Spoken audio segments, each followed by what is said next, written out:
Čauky, jsme zpátky. Čau. Tak my jsme teda kníží drbné se, no. No, první Jo. epizoda. První epizoda. Mhm. Tak vítejte u první epizody a Jo, dneska jo. se vrhneme na... Čtvrté křídlo. Je to tak. Začneme z ostra, Mhm. na kyselo a jdem na to.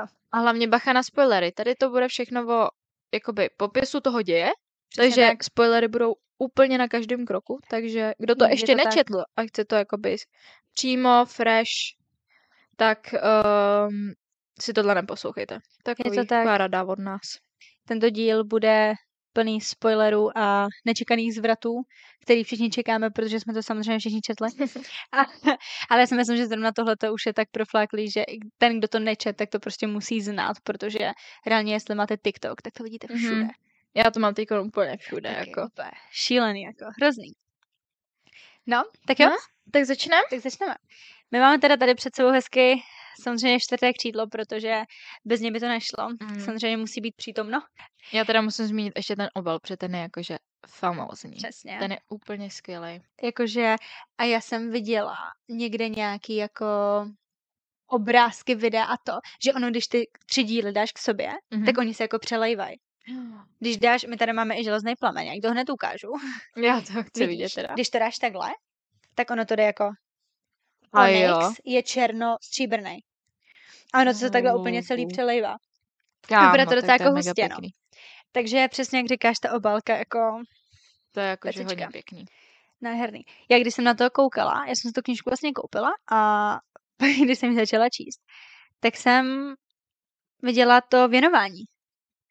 To na vrchu. Věnování. Mhm. To, nebo Jo. ne věnování, ale to, co nahoře píše ta Jennifer. Jo. Víš, kde je Jennifer? Myslím, že... Počkej, nech mě přemýšlet. Nechám. Můžete taky přemýšlet s náma. Já nevím. Já si myslím, že ji znám, ale nevím teď. Autorka z Krve a popela. No jo. No, přesně. Když přesně. máme vedle sebe Jo, máš teďko. vedle sebe. A já jsem to prostě otevřela, nebo zavřela spíš. A teď na to koukám a říkám, ty vole, ty autorka prostě z Krve a popela. Aha. A jakože vsuvka milu z Krve a popela, to si taky rozebereme, protože to je úplně, hodně lidí to hejtuje, ale já to úplně miluju. Jo, já to mám taky Strašně moc ráda, moc. no. No takže to mě úplně jako potěšilo, když jsem to viděla. Tak Na to byl začátku. takový první green flag trošku. No přesně, I s tím obalem přesně, teda. přesně. Samozřejmě, jako když jsem to otevřela, tak první, co mě zaujalo, to byla mapa. Miluji mapy. Přesně. To je jakože... Potom vlastně nejvtipnější na tom je, že ty potom celou knížku jako čteš a potom lítáš z té stránky na mapu a jsi jako, co, kde, Jo. kdy, s kým, jak. Takže vlastně potom půlku knížky takhle před to přehazuju stránky, protože samozřejmě potřebuji vědět, jako kde co je. Jo, já taky no, protože potom tahle přišla odtamtať a tohle odtamtať a já Přesně. prostě, já si to nedokážu představit, že jo. Přesně. Miluji mapy, jakože Mhm. pecička. Já bych asi řekla to o tom, co se nám vlastně i zpátky k těm spoilerům, co se nám tak trošku povedlo. Taková dobrá storka, no. Taková dobrá storka, tak asi povědej. No, tak vlastně u nás doma byla taková akcička trošku a já jsem, nebo Eliška přišla ke mně do pokoje a to jsme ještě nevěděli, že jako druhá čte, že jo. To byl takovej ten základní, to byl na tom vlastně stavíme od té doby. Když mi řekla, že má taky čtvrtý křídlo, tak jsem omylem, já jsem to měla už přečtený. Já jsem třeba člověk, my jsme úplně rozdíleni ve čtení s Eliškou. Že Eliška vlastně čte trošku díl a já to mám třeba, když vyšel Železný plamen, nebo když mi Eliška počala Železný plamen, protože jsem se nemohla dočkat, já jsem ho měla dostat k Vánocům a já jsem se nemohla dočkat, jako, takže mi ho Eliška počala ještě před Vánocema. Jo, to bylo dobrý. Takže já to mám jako přečtený za den, 2. Jakoby já bych taky četla takhle, ale já se to vždycky jako vychutnávám. Já si to prostě ráno, tak mám takový rituálek, já si jako uvařím kafe, sednu si, vezmu si knížku, vezmu si zvýrazňovače, lepíky a já si prostě čtu zásadně u toho kafe. Takže mě tu knížku trvá přečíst trošičku díl než terce, protože to mám prostě rozkouskovaný. No jasný, já jsem ho zase hrozně netrpělivá. No jasný. Já prostě potřebuju vědět, co se stane Chápu. na té další jako stránce. No, Takže to bylo jo, moc a ještě fajn. ten Povídej. spoiler, ještě ten No spoiler. jasný. Takže když jsem zjistila, že Eliška čte, já jsem to už měla teda přečtený a já jsem nevěděla, že Eliška čte takhle jako pomalejc, trošku než já, takže já jsem jí hned vyspoilerovala takový jakože konec Konec jsem jí vyspoilerovala docela dost, tím, že vlastně ten její bratr žije, což vlastně hraje takovou tu velkou roli potom v tom železném plamenu, ale to si taky ještě rozeberem potom v další epizodě. No, epizodě, pardon. Epizodě. A to byl takový velký spoiler pro ní, no. To tak bylo to trošičku fuck up, protože já jsem potom četla 4. křídlo a já jsem trošičku jakoby, ne že zapomněla, ale tak já jsem taky něco vypila, když jsme se o tom bavili a měla jsem trošičku tak jako to. A jak když jsem to potom četla, tak já jsem si celou dobu myslela, že ona zjistí, že její bratr je Liam. Oh. Já jsem to prostě celou dobu myslela a potom on umře. A potom jako by není, no. Jako by není, no. A na konci jsem zjistila, že to je vlastně ten Brennan a já úplně, aha. Tak to jo. Takže vlastně já jsem jako dostala spoiler, ale celou dobu jsem si myslela, že to je úplně jinak. Takže jako... Takže takový 50-50 trošku. No přesně. Takže v výsledku to bylo docela jakoby v pohodě, no. No a tak dobrý. No tak jo, tak teda jdeme už úplně na ten děj. Úplně na ten začátek děje. Úplně na ten začátek děje. Ty zabředneme zpátky časem. Přesně. Tak jak to teda začíná? No tak je tam Violet. No to je vlastně hlavní postava, je Violet. To tak. Krásná. Vlastně ona je brunetka na půl. No, jakoby jo, ona má ty prostě stříbro ve vlasech, no, jo. Přesně tak. Pramínky vlasů. Jo. Takže je tam taková hlavní postavička, chtěla být pisatelkou. Jo, ona chtěla do kvadrantu písařů. Vlastně ono tam jde o to, že tam jsou ty 4 kvadranty. Kvadrant jezdců, písařů, pěšců a... Nevím, není to tam rozepsaný třeba? Ty jo. Jsou tam prostě 4 kvadranty. Pokud jste to četli, tak víte. Tak povědej, já to zkusím najít. Dobře, tak ta Violet, ta chtěla, že jo, do toho kvadrantu písařů, ale potom jí nějak přeplo, ani nevím jak, už se nepamatuju. No, ono jí nepřeplo, ona jí to zakázala máma, protože její máma je... Generálka. A její matička je vlastně generálka v kvadrantu jezdců a její tatíček byl jeden z nejvýznamnějších písařů. Yeah. A ona má vlastně sestru Miru a bratra Brennana a jak Mira, tak Brennan tak byli v kvadrantu jezdců a ona chtěla do kvadrantu písařů, protože vlastně od malička k tomu byla vedena svým otcem, ale potom umřel táta. A vlastně máma taky donutila do toho kvadrantu jezdců. A ona se bála, a vlastně i Mira tak nechtěla, aby tam šla, protože oni se báli, že nepřežije, protože ona byla strašně maličká. Jo. Nebo maličká, taková slaboučká a úplně jako, že se tady na to úplně nehodila. No ono to je taky jako poznat v tom příběhu, protože potom tam jsou třeba souboje s dýkama, a ona si to tak jako všechno ohulila, buď je otrávila, nebo nosila takovej záchranný krunýř, řekněme. No. To je vlastně ta vesta, kterou vyrobila ta Mira, že jo? Protože Mira tak si vzala šupiny od svého draka a vyrobila jí vestu, která jí vlastně zachránila docela hodněkrát. Jo, takže jakoby nikdo nemohl probodnout. Ohnivzdorná, tak jsem to chtěla říct. A vlastně tato celý, protože ona měla ten mozek, že jo? A neměla tu sílu, takže použila mozek, tak trošku to vochcávala, řekněme, všechno. A díky tomu i vyhrávala potom ty souboje. A no, jdeme zpátky na začátek. No, chtěla být teda mezi těmi písaři, ale jelikož máma jí to zakázala, tak šla do kvadrantu draků. Jezdců, pardon. Ale jako draku taky. No jasné. Jezdců. A hned v ten den vlastně... Léčitelů. Jo, léčitelů je 4. Kvadrant léčitelů. Je to tak. Takže potom šla, jak se tomu říká, taková ta překážky. Jak musí přejít? Jako parapet, lávka? Jo, no ty lávky, aby musela přejít lávku. Jakože do vstupu do kvadrantu. Tam je ta lávka vlastně nad tou řekou a protože ono to začíná v ten den braný povinnosti, nebo tak nějak se to jmenuje. Kdy vlastně oni jsou ty mladý děcka nebo to, tak jdou do těch kvadrantů. A ona teda šla do toho kvadrantu jezdců a ten vlastně Mira taky řekla, ať jakmile zvládne lávku, tak ať se drží Dana. Protože to byl vlastně rodinný známý už předtím. Tak, byl to jakoby její nejlepší kamarád z dětství. A taková jako láska. Hlavně jí řekla, ať si dává pozor na Xaidna. Ryersona. No jo, ale potom kročila do toho k té lávce. Před tu lávku a jakoby jednoho z prvních potkala teda Dana. Potkala ho, ne? Dana potkala až potom. Jo, až vkročila, až když až to prošla. přešla. Tak prvního potkala Sejna. Ona tam prostě přišla a ona tam potkala i tu vlastně Rhiannon, nebo Jo, jak Rhiannon. ji říkáš? Rhiannon. No, to výslovnost je Půjčila prostě jí tu debilní. botu, nebo co? Ona jí půjčila tu botu, přesně. Jo, protože ona měla takový debilní boty a ona jí půjčila tu botu. A to jí ještě dala Mira radu, ať si vezme nějaký jako lepší tlumok, nebo takový prostě jako lahoučkej, protože je lepší, a když tak, ať to odepne, že lepší, ať spadne tlumok, než ona. No, A ona jí právě potom půjčila tý Rhiannon, taky půjčila tu botu a byl tam ten Sejden Jo. a To bude náš taky jakoby hlavní chlapíček, postava je to tohohle tak? příběhu. Takže on právě tam byl a on jakmile se dozvěděl, že to je vlastně Violet, tak, nebo respektive, když ona se vlastně dozvěděla, že on je on, tak se jako bála, protože on nesl znamení vzpoury a to byly ty děti vzpouřenců, dejme tomu, kdy vlastně v válce předtím, v té Navaře, což je celý ten svět, ve kterém se to odehrává, tak vlastně oni ty děcka těch vzpouřenců, tak měli to znamení. To takový to strašně hot tetování. Jo, to moc pěkný tetování. Na ruce, on to měl až ke krku, záda a potom tam ještě ten drak, to se taky dozvíme.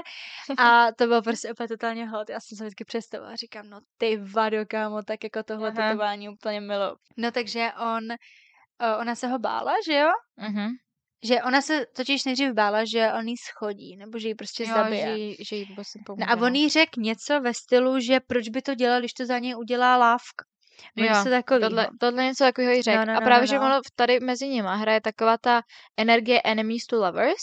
Přesně. Spíš ze začátku hodně enemies, protože že jo, její máma zabila jeho otce a kvůli tomu se chtěla jakoby pomstít, řekněme. Přesně tak. Takže tam panovala tato atmosféra a právě proto si na něj měla dávat i Violet bacha, že jo? Přesně tak.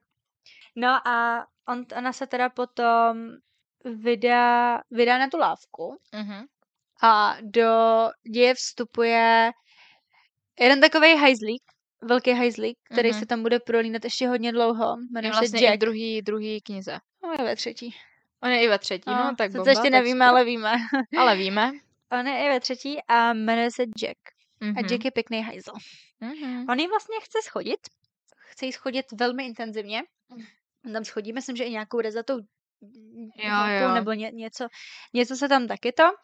A oni vlastně ve chvíli, kdy přijde, ona teda úspěšně zvládne tu lávku, kdy teda ještě, což je taky další takový trošičku fuck up, kdy vlastně ona vleze na lávku a ono začne pršet. On začne bouřka, že jo. A teď všechno začne smekat. A přesně. A teď já jsem si celou dobu říkala, když vlastně její máma, její Signet, nebo jak tomu říkáš? Jak tomu říkáš? Signet, normálně. Signet, no, tak pojďme to počeštět. Tak máme něco, Signet je ovládání bouří.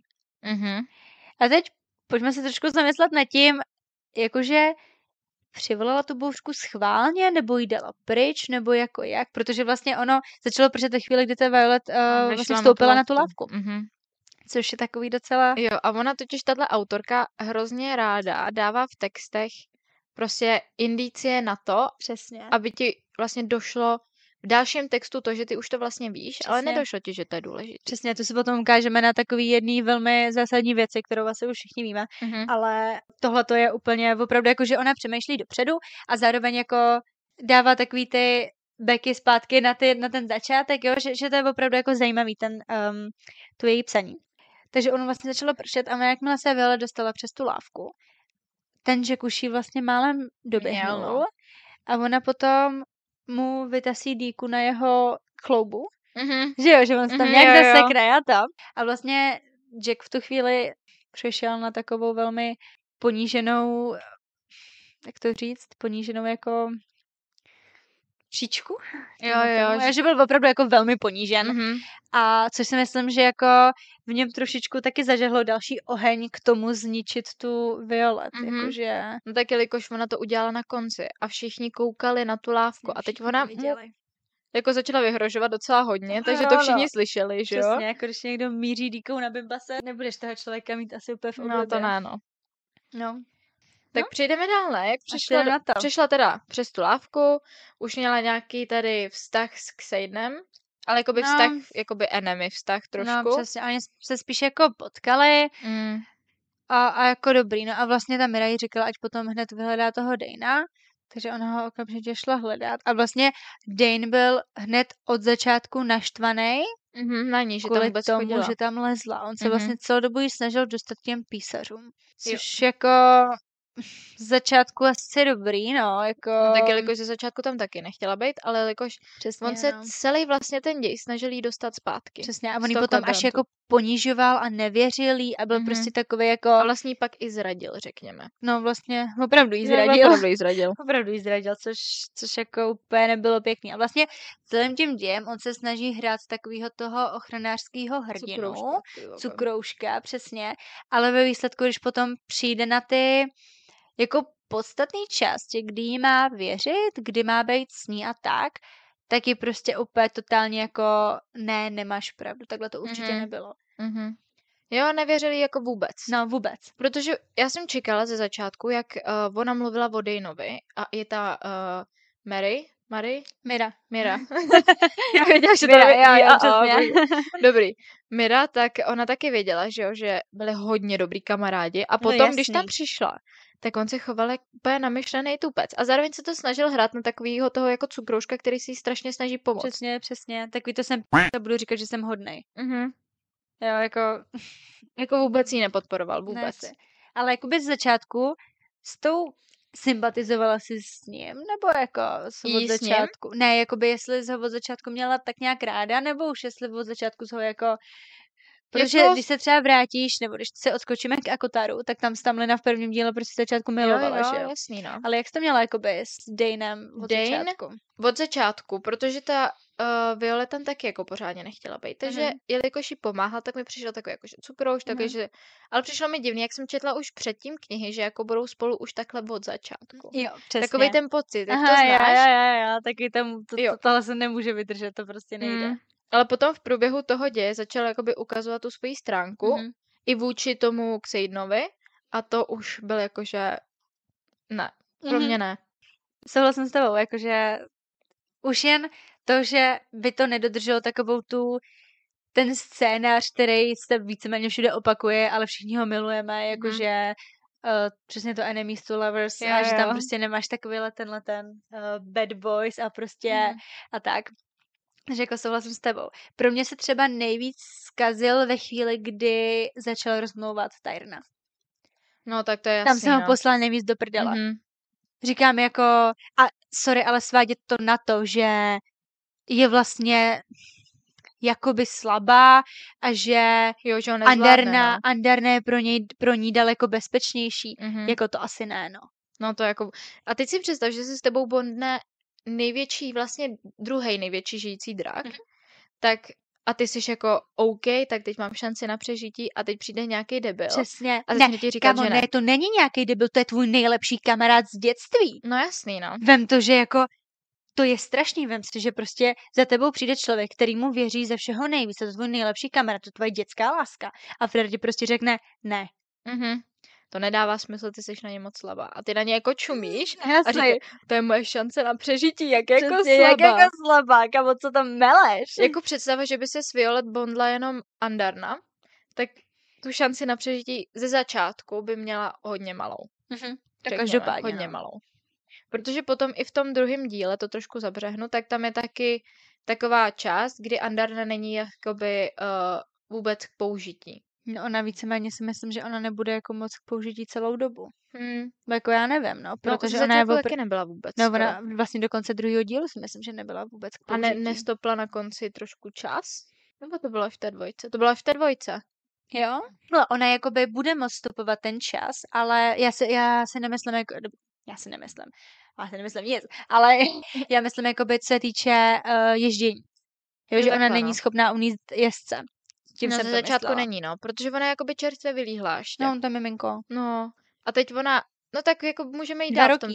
2 roky. No a ono, jakoby Violet v tom textu, řekněme, že je v tom kvadrantu jezdců, kde ona vlastně bojuje o svůj život na těch žiněnkách, kdekoliv, protože tam je vlastně to, že zranění neznamená nic. Ty se z něj třeba... Tam jediný, co je, že se soustředíš na přežití, protože všichni jsou proti jakoby sobě, řekněme. Takže každý si tam udělá nějaký bond s lidma, jakož to Violet si tam samozřejmě taky našla svý lidi, už jenom tu Rhiannon, jaký počila tu botu, tak to byl začátek. Pak tam měla teda toho Dana ze začátku. A ono hlavní bylo najít si nějakou tu skupinu, protože sama bys tam nepřežila nikdy, že jo? Ale oni zároveň říkali, že jako buď opatrná, komu věříš a vlastně ale moc nikomu nevěř, protože vlastně každý hraje tak jako sám na sebe. Jo, že vlastně potom, když přijde na lámání chleba, tak tě ty lidi jako potopí. No jasný, no, protože fakt, jak jsem říkala, tak tam je hlavní to přežití. Tak, no. A když přijde na přežití, tak prostě myslíš jenom na sebe, že jo? Přesně tak. Mně se třeba líbily i ty části, kdy ona tam říká, dnes nezemřu. Jo, že ono tam je hodně těch věcí, co, když se jako něco stane, tak prostě frérka přijde a říká si vnitřně, dnes nezemřu. Že to je takový, jako že se udržuje vnitřně v nějaký... Psychicky vyrovnaná trošku. No, přesně.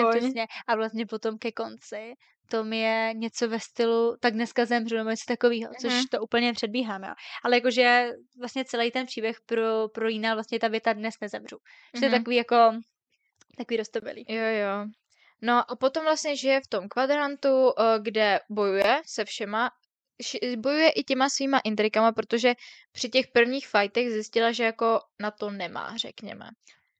No, protože oni všichni jsou jako silnější a tam totiž hraje strašně velkou roli ta jako fyzická síla a ona jako fyzicky není úplně, protože tam máš taky něco ve stylu, že ona je jako jezdec z duší písař nebo s mozkem písaře, něco takového. Jo, a ona vlastně je spíš jako psychicky silnější nebo psychicky jako ona inteligentnější. Má ten mozek, ona má ten mozek. A to je vlastně i důvod, proč si ji Tyrion vybral. Aha. No právě a díky tomu mozku tam i přežila, že jo? To je jako jediná věc. Když se ještě vrátíme na začátek, tak tam přišla vtipná ta výměna. Protože ona vlastně, protože ten Xaden, tak on je jako velitel křídla. Ty máš vlastně rozdělený, protože se to odehrává, třeba bychom taky ještě mohli říct, jako kdy se to odehrává, je to válečná akademie, Basiat, nebo jak se to čte? No, tak nějak. No, Basiat, prostě dejme tomu, buďme češtini. Jo. V Basiatu. A ten je rozdělen do 4 křídel. Tam je potom Perutě a takhle. A to asi jako nějakou tady sestavu toho, nebo ten řád asi jako nemusíme úplně brát, no, to ne. ale dejme tomu, že vlastně ten Xaden tak je velitel 4. křídla. A ona původně měla být vlastně v druhém, ne? Nebo tak ona měla být v druhém, myslím. Druhém, no. A ten Dane tak je velitel druhý, nebo velitel letky. Jo, tam jsou letky a on je vlastně velitel té letky. Oni původně měli být úplně jinde, ale potom vlastně ten Xaden jako nějak zařídil sebe prostě. Přesně, že se jako vyměnili s tou Aurelií. Jo. A vlastně najednou byla pod Xadenem, to znamenalo, že se jako budou jako výdat, že jo. A hlavní bylo, Jake byl s ní, ne? V tom křídle. Jake tam byl taky. Myslím, že jo. No, právě to znamenalo, že on si ji sice vyměnil, takže Violet se jakoby, ale byla tam i Rhiannon v tom křídle, ne? Jo, oni byli spolu v letce. No. Tak jediný dobrý pro ní znamenalo to, že tam je ta Rhiannon, ale potom se ocitla najednou pod Xadenem, což byli jako number one enemy. Potom najednou za prdelí měla ještě toho Jacka. No. Takže já bych trošku šílela, no. No, jako trošičku jo, no. Je to takový trošičku vyčerpávající. Jako bylo líto, no, že trošičku se teda vrhneme dál. A já bych teda zmínila takovou jednu vsuvku, která mě možná trošičku rozbrečela. A to bylo, když dostala ten Brennanův deník. Jo. Vlastně ona, jak jsi říkala v tom studiu, byla taková jako, už se pomalu nevěděla rady jak dál, protože přesně věděla, že fyzicky na to nemá. Že jako fyzicky nedokáže sladit krok s těma fyzicky silnějšíma. Že to prostě nezvládne. A potom dostal vlastně ten Brennanův deník. Jo. A vlastně ten Brennan jí, protože on to byl deník věnovaný Myře ke studiu. Jo. On jí tam popisoval ty různý druhy jedu. Protože Brennan tak byl jako mistr na jedy. Jo, to je vlastně na konci, a to byl mistr na jedy, protijedy a tady ty hovadiny. A vlastně ona do té doby víceméně jako nevěděla, jak to má tak nějak to. A potom přišel Brennanův deník a ten jí jako tady říkal, jak může jako obejít systémy a takhle, že ona vlastně potom zjistila i ten rozpis, kdo s kým bude, takže věděla, jak ho má otrávit. Jo. To bylo to fajn, že tam jako šplíží a hledá svého protivníka a potom přijde Xaden a říká, a jak ty jako můžeš vědět prostě to, s kým tady máš bojovat, že jo? Jak ho mají zneškodnit. Takže to bylo taky takový roztomilý a vlastně ono ve výsledku díky Brennanovi jakoby přežila, že jo? A oni si vlastně původně mysleli, že i Brennan mrtvej, ne? Jo, on Brennan měl umřít, no. No, takže vlastně v první knize, celou první knihu byl Brennan mrtvý, nebo nebyl celou. No, víceméně na poslední 3 věty celou. No, to je pravda, no. Takže oni si, celá rodina si myslela, nebo vlastně ty 3 ženský si mysleli, že jejich bratr, nejstarší bratr je mrtvej. A on byl potom takový plot twist na konci. No, trošičku, no, ale jakoby potahal zřejmě i Miru, řekněme. Jo? Takže potahal potom obě v tom dvě. druhém dílu natáhne, že jo? Jo, natáhne. Jak zjistí, že žije, tak přidá. Let's go. Jo. A je úplně, o můj bože, no tak ty jsi moje holka. Taky bych mu natáhla. Ale jo, on to, protože on vlastně bojoval v nějaký tý válce, nebo dejme tomu. A tam bylo to, že vlastně on umřel a ten Naolin, což je bývalý jezdec z Tyrna, tak ho vlastně chtěl oživit. Že jo? A pak on se vyhořel. Spálil. Jo, vyhořel. Přesně, on vyhořel.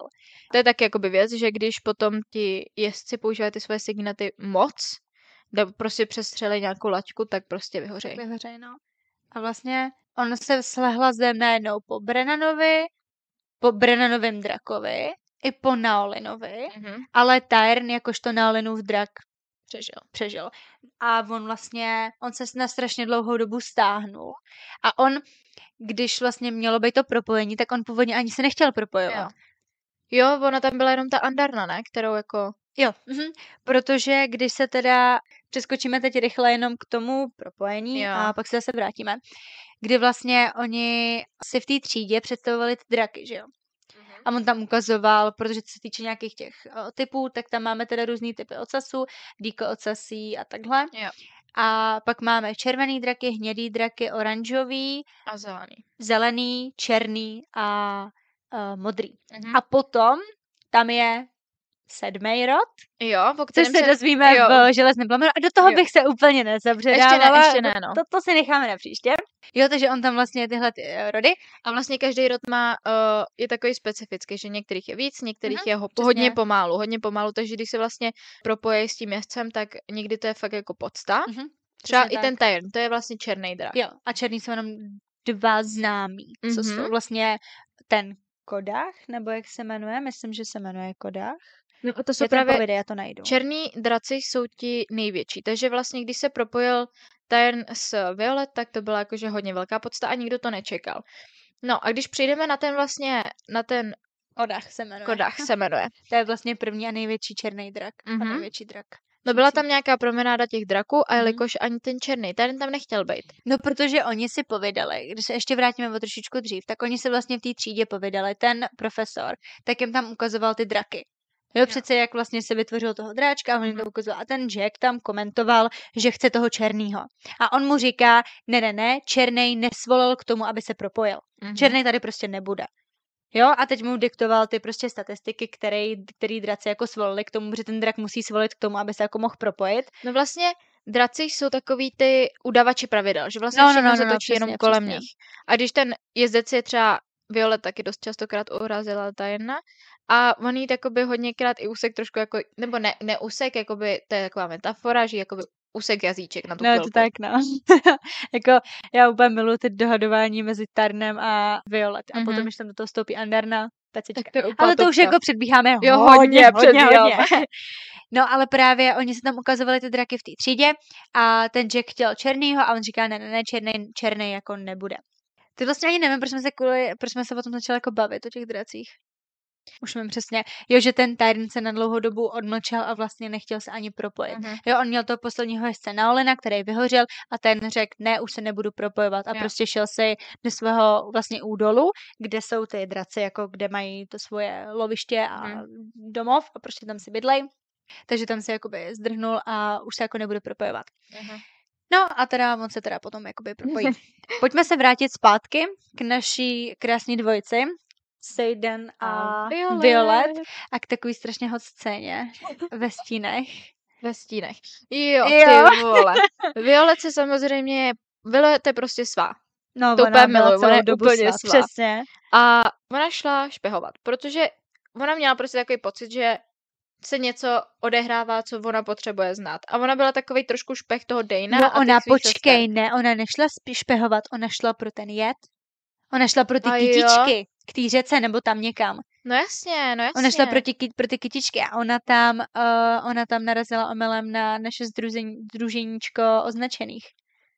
A to jí potom přestalo hrát, jakoby. Že si uvědomila, že něco je prostě špatně. A potom začala hrozně podezřívat toho Xaidena, že jo? A potom ho začala špehovat, pardon.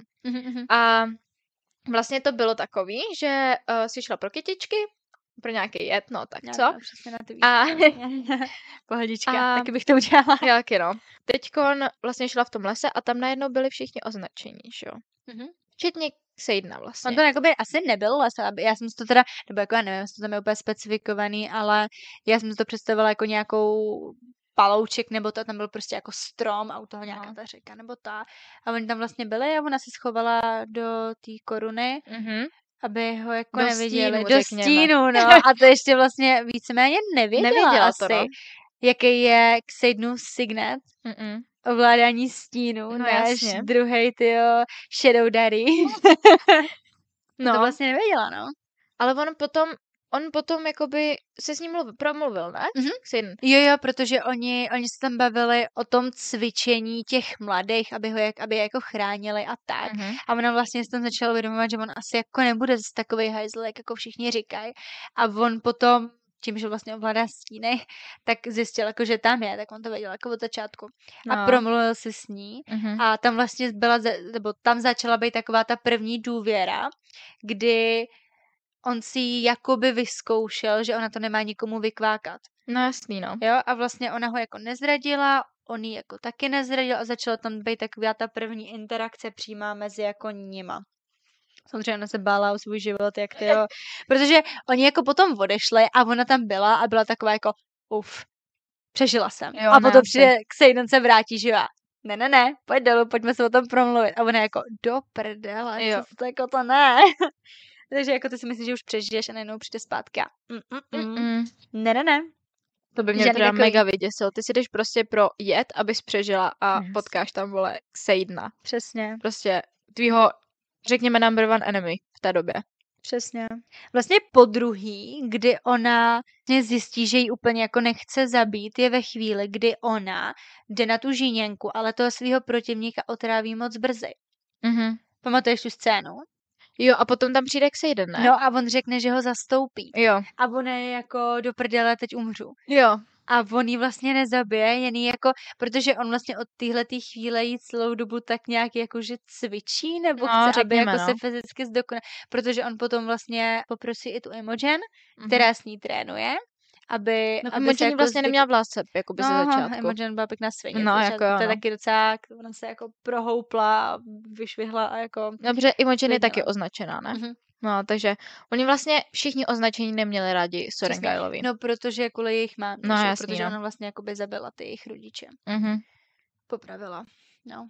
Já bych taky se neměla úplně v lásce, teda. Taky ne, jako kdyby tady nějaká ženožka zabila mý rodiče a potom se tady měla kamarádit s jejím synem nebo dcerou, tak jako taky já se budu chtít zastřelit a vykuchat.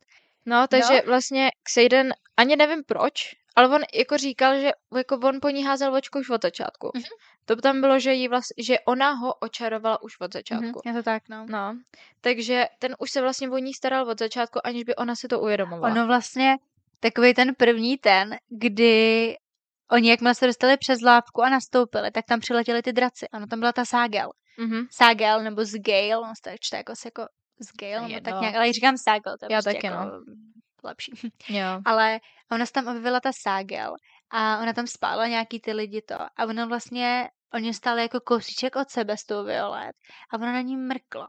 Ságel.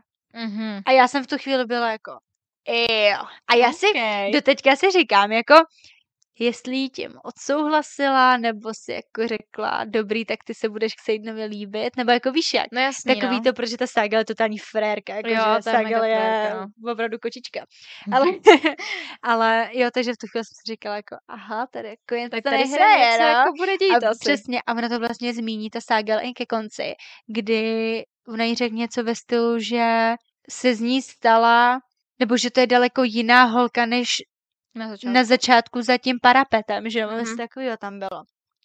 A já úplně, jo, to je dobrý, jo. Super. No, super. Tak jo, tak se přesunu trošičku dál. A Já bych šla na to propojení. já bych ještě předtím máme Gauntlet. Oh. Gauntlet to je kapitola sama pro sebe, protože jakože ruku na srdce, kdo z nás by se nechtěl zkusit Gauntlet? No, jako reálně. Jako hned bych tam šla. Vím, že bych chcípla Já taky vím, no. Jako já když jsem to viděla, i ty schémata a to, tak prostě já jsem si představila tu drtivou porážku. Tak už ty na červený už na tý první tý, no. Přesně, a úplně. No tak to jo. Tak to ani náhodou. Ne, asi, já bych hned bych byla dole. Já taky, no. Ale hrozně bych to chtěla zkusit. Kdyby pode mnou byla síť, tak klidně tam jdu. Přesně. Jakoby ty lana, já bych se bála, že bych se toho lana asi jako nestihla chytit, protože tam po té skále byly vlastně ty lana, že jo, kam se jako mohla chytit. A je vlastně během té zkoušky ti napadá, protože oni tam měli, během té zkoušky se totiž chytit nemohli, viď? Oni museli, když spadli, tak museli spadnout. Jo. Oh yeah. Protože ty tam jdeš ještě na tu prezentaci, což je ta promenáda. A to je přesně tam, jak jsme říkali, že tam jsou ty draci na tu prezentaci, jo? Oni se tam jako promenádujou a to. Ukazujou se všichni. A tam je vlastně, tam poprvé vidějí tu Andernu. Ona si tam stojí tak vzadu, maličkej zlatý péřoocasej dráček, všichni si mysleli, že péřoocasí prostě už umřeli, vyhynuli a Anderna se tam tak jako trůní a prostě kouká a všichni se dělají prdel z toho, že ta je úplně ready pro Violet, protože jsou obě prostě maličký, slaboučký, dobrý, umřou. Jo, obě dvě, no. No, přesně. A teď já jsem tu chvíli byla jako, protože já když jsem koukala na tu, nebo když jsem četla, že jo, tak první máš to představení těch draků v té třídě. A teď tam byl ten černý a já úplně jako, ten bude Violet. Jo, to a pak se ukázala Anderna a já jsem jako, ale co by se hodil jako Violet? A mně vůbec nedošlo, že se jako bondne s dvěma drakama. Jo. Takže to bylo takový jako funny trošku. A oni tam jsou na té prezentaci a ona tam potká přece, nebo ne potká, ale ona se tam dostane trošičku do interakce s těma zelenýma drakama. Pamatuješ? Že oni tam do ní začnou čuchat. Jo. A ono se říká, že ty zelený jsou nejinteligentnější. A ona se tam s nima začne povídat, protože oni cítějí toho zeleného draka její sestry. A ty všichni na ní koukají jako... Jakože co to? Jo. Prostě ty žiješ? Prostě, protože oni říkali, ať se jakoby pořádně, jako ať jenom jdou. Že ať jako nedělají žádný kraviny nic, protože ty draci jsou prostě umíněný, řekněme, všichni. No, přesně. A kdyby udělali něco jako blbýho, tak jsou prostě na úhel. Přesně. Taky, že pár lidí skončilo na úhel. Hodně ta lidí Luka, skončilo. nebo jak se jmenuje, jo. vlastně protivný. To si pamatuju tu jednu scénu, jak tam prostě proletěl drak, který všechny spálil, ty vole. Přesně. To bylo super. No a tak jo, tak jsme se teda dostali přes prezentaci a jdeme na rozřazení. Jdeme na to. Bonding time. Yes. Jdeme na rozřazení. No tak to bylo taky jako, že dost, řekněme, Survivor. No to bylo hodně Survivor. Tam bylo nejhorší to, že ona už teda byla nějakým způsobem za dobře s Xadenem, ale ty velitelé nemohli do toho a vlastně žádný. Jenom protože váci, tě nebondlí. No, protože ono vlastně ta válečná akademie v Basiatu tak je rozdělená do 3 ročníků. Dokud se nebondnete s drakem, tak jste kadeti. Jo. A potom jste primáni, sekundáni a terciáni. A vlastně tady v tomhletom se mohli, nebo tohle rozřazení se vždycky účastní ty noví kadeti, tím, že ty, který už jsou jako dál, tak se toho prostě nesmí do toho zasahovat. Ale ty kadeti se můžou různě pozabíjet, prostě jak chtějí. No prostě to je jenom jakoby boj o život s tím, že ty se jenom snažíš bondnout s tím drakem. Protože ten, kdo už byl bondnutý, tak vlastně to měl vyhraný. No, Ten už tak. prostě prošel tou zkouškou, to ale tak, co no. se stane během té zkoušky, jestli přežiješ, nepřežiješ, to bylo úplně jedno. Přesně. Opravdu takový jako Survivor, najdi draka, ho pryč. Jo. No to je jako hustý, no. Já se bojím, že tam bych zrovna umřela. Že tam, Že když už bych teda přežila ten gauntlet, tak bych potom přišla tady a první, co bys tam někde Jo. rozplásla nazdar. No a právě ten bonding mezi Violet a Tyronem a Andarnou, tak to bylo díky jedné vlastně hodně důležité části, kdy Jack a jeho přátelé, řekněme, jeho crew, Páni. tak se vlastně všichni spolčili proti Violet. Mhm. Jenomže tam potom se spolčili na tom nejhorším místě, na kterém mohli, protože tam byl... No ono to bylo totiž, protože Violet, ona vylezla na strom, aby se rozhlídla, protože oni ještě říkali, že na toho draka nemůžeš přijít, jakože najdeš draka a čau, já jsem s tebou teď. Ten drak to musí chtít, ty to musíš cítit, prostě takový to jakože udělat něco. cítím naše pouto a tak. Jo. A ona vylezla na strom, že se teda jako porozhlídne po těch dracích, jako kde teda je, nebo kde teda jsou, a ona viděla zlatýho dráčka. A slyšela, jak tam jde Jack, že ho jdou zabít. Že ho slyšeli a že ho jdou zabít, než, protože oni vlastně, ono se tam říká to, že nejslabší článek té skupiny udává sílu té skupiny. Takže oni vlastně zabíjeli ty nejslabší články. A oni řekli, že je prostě Andarna je slabý článek, pojďme ji zabít. Zlatý dráček, nazdar. Budeš vidět, nemůžeš bojovat nic. Takže jdou jako zamordovat. A to se Violet jako nelíbilo. To se Violet jakoby nelíbilo, protože naše zlatá Violet je samozřejmě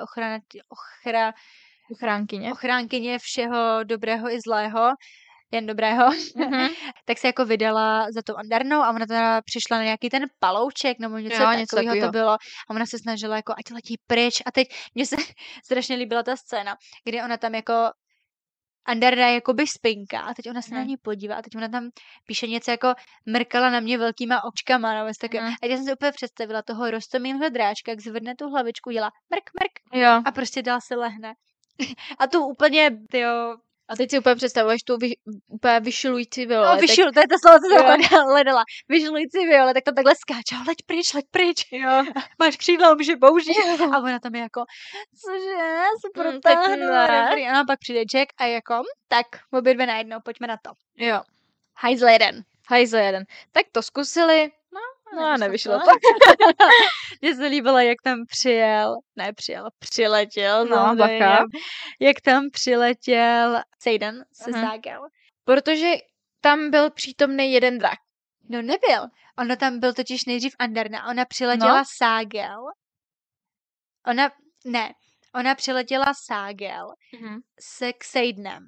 No. A Jack na ně volal, jakože máš smůlu, ty nemůžeš jako zakročit do toho, že jo? No, jasný. A oni tam jako skoro masakrovali prostě a to. No tak když máš vole několik obřích. Ona byly 3 nebo kolik? 3, no. Jednoho zabila, druhého zabil Tyron a třetí byl Jack. Jo. A ten taky pak umřel. No toho zabil až potom. No. S tou boutkou. Ten ale utek potom. To on utek. On se vlastně propil s tou oranžovou dračicí. Jo. No a oni právě, ona tam jako bojovala a přiletěl tam Ságel a on, že do toho nesmí zasahovat, ale on na ní zařval jakoby za tebou, což bylo jakože za ní prostě. Jí tam chtěl někdo bafnout, tak ona ho bafla taky. Vlastně potom už to bylo jako hodně špatný a ona potom odlítla Ságel s Xadenem. Nebo oni tam čekali, teď se nejsem jistá, jestli tam čekali nebo odlítli předtím, než přiletěl Tyron. Já si myslím, že odlítli předtím, než přiletěl. Já si taky myslím, že počkej, já se podívám. Podíváme se do svých zdrojů, ale bylo to teda jako hodně velký masakr v ten daný moment, protože jako když se ale ona ani Andarna nějak nezasahovala, ta byla fakt jako ještě malinká. A no, ona tam prostě jenom spinkala. Jo, ona tam prostě jenom byla, zatímco Violet bojovala za její a vlastně i za svůj život proti těm 3 hajzlíkům. Přesně. Tady je vlastně a srdce se mi rozbuší až v krku. Se zlatým dráčkem schovaným pod obrovským zizveným černým křídlem. Tam stojí největší drak, jakého jsem kdy v životě viděla. Nepropojený černý drak, kterého nám profesor Kaori ukazoval ve třídě. A vlastně on se tam postaví a jde jí pomoct. Jo. A říká jí ústup stříbrná. A frérke jako, to bylo na mě? Jo. Víš co, vem si, že ty tam stojíš, jsi prostě od krve, ty máš vykloubený rameno, nebo co měla, ona měla furt něco vykloubenýho. Jo, ona měla, no. Stojíš tam a nejenom ve svých hlavě už slyšíš prostě ten strašně sexy Tyrnův hlas, Prostě, Ústup stříbrný. jo, a nikdy jsi ještě předtím neslyšela žádný cizí hlas. A teďko najednou na ní něco promluvilo, zatímco ona tam Přesně. vlastně bojuje o životy. Přesně. A teď šok. Další šok vlastně, řekněme. Přesně. To je šílený. A teď mně se líbí potom to, jak ona tam vlastně je taková jako až naivní, ale jakože radostně naivní, že jako ty vole, já mám draka. Jo, A nejen jako ledajakýho, já mám prostě tyho největšího černýho draka tady, nebo skoro největšího. A on je i nejstarší, nebo jeden z nejstarších. No. No tak jako to je výhra. Myslím, že jo.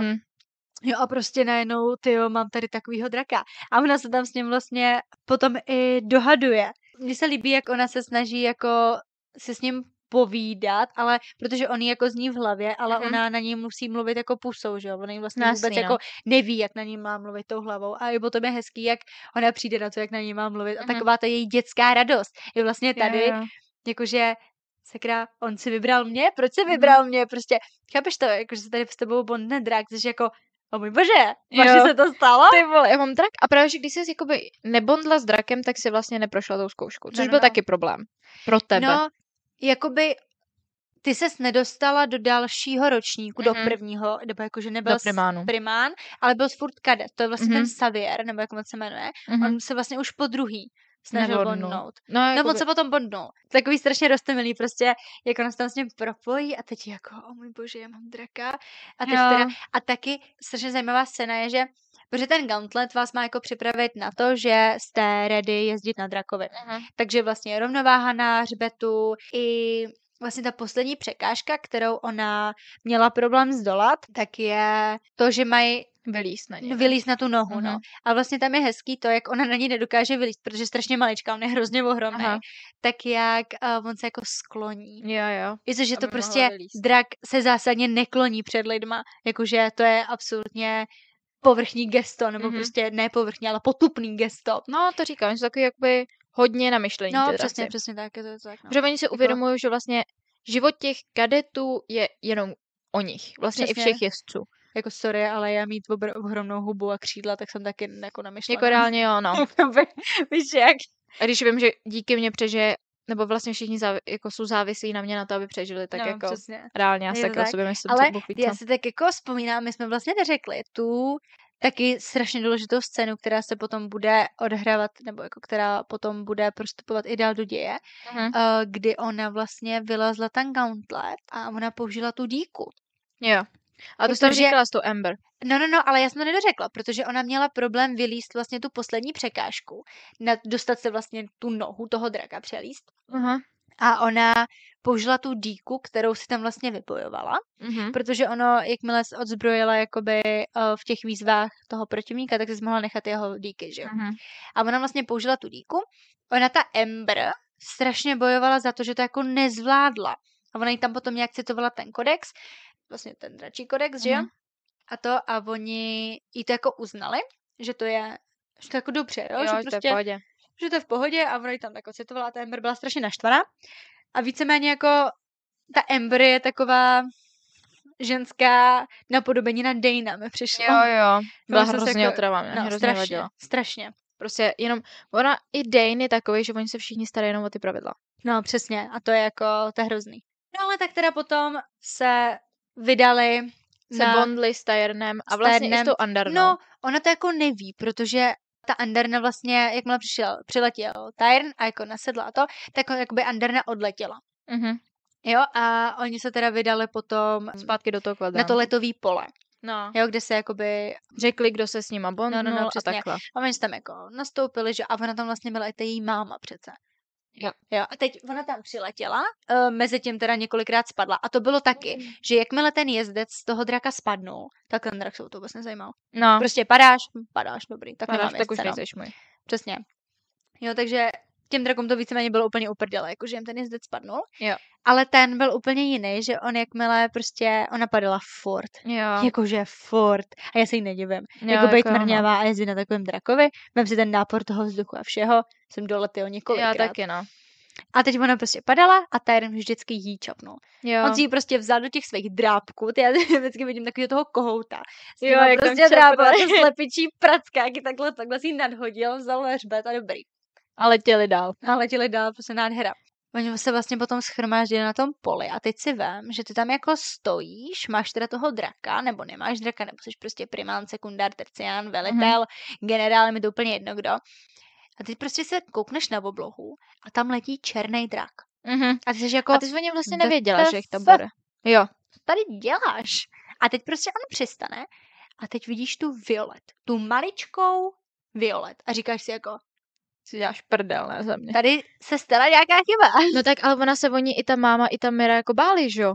Řekněme, nebo jakoby, hlavně Mira- ten Dane teda, hlavně ten Dane. Jo, ale ta Lilith, ona vlastně až do toho druhého dílu, jakoby je vykreslená jako docela, nechci říct, že svině, ale taková jako chladná, no. Prostě generálka, no. No, jasný, no. Jo, že ono, i když tam nastoupili, tak ona se ani nepodívala vlastně na tu Violet, ona furt byla jako zahleděná do toho Terna. Jo, všichni byli jako, že Tern. Jo, a potom tam říkali ty jména těch draků. A jak se to vlastně stalo s tou Andarnou? Jak se to vlastně No, protože vůbec? oni přiletěli a ona se tam potom objevila i ta Andarna. Ono tam něco říkala. A ona něco řekla tý Violet, ne? No. A potom Violet díky tomu zjistila, že je s ní propojena vlastně i Andarna. Protože draci vlastně jenom Protože- mluvili s těma, se kterýma se propojili. Jo, tady je přesně. Vlastně ona jí říká, jako, že ona se tam potom objevila ta Andarna a ona jí říká, že jako je ráda, že přežila a bla, bla, bla, bla, bla. A ona jí řekne, možná jsem zachraňovala já tebe. A ona jí říká, co pak ti nikdo neřekl, že bys neměla mluvit s někým, kdo není tvůj jezdec? Ať se nedostaneš do problému, zlatá. Jo, to jí řekne Violet. No. A teď jako Anderna jako ale já jsem prostě tvůj drak, to o tom ještě nevíš. A ona teda jde potom jako nahlásit to jméno, ta Lilith je jako nikdo neříkejte prostě, že to je její drak, dokud to ona neřekne. Jo. Ona jde říct to jméno prostě. To teď najednou řekne ty. To, jak se Tyrn jmenuje celým jménem, bych absolutně vynechala. To necháme bejt. To necháme bejt. To je šílenost. No a ona vlastně řekne to jméno a pak jí Anderna řekne, no a ještě já? A ona vlastně dořekne to jméno Andarny No, a teď přesně. všichni jsou mega v šoku. Přesně. Že vlastně ona byla jedna z prvních, který měl... Jediná. Ona byla první vlastně. Čím? S 2 drakama. Nikdo jiný neměl 2 draky. Takže najednou malinká Violet, který nikdo nevěřil, má Přesně. černýho draka Největšího draka. a ještě má jednoho. Prostě A má 2 prostě- draky. Přesně. Mhm. Úplně jako. Bude šok. A teď No a nikdo hlavně oni nevěděl, to co nechtěli má říct. povolit, Ne, že jo? nechtěli jí to povolit. Řekli, ať se Nechtěli. odbondne s jedním, Přesně. ať si vybereš, jo. Přesně. A tím bych asi tak nějak ukončila první epizodu. Protože A- 4. křídlo je jako hodně dlouhý na rozebrání. Přesně, jakože to je šílený. Takže dáme půlku a příště druhou. Přesně. Příští týden se můžete těšit na druhý půlku. díl prvního křídla, teda 4. křídla. Prvního křídla, dobrý. Prvního křídla, super. Tak jo. Tak to bude asi všechno. Mhm. Tak jo. Tak se na mějte krásně, skladejte básně, pište Příští knížky týden. a uvidíme se příště. Tak jo. Tak to. Tak pa.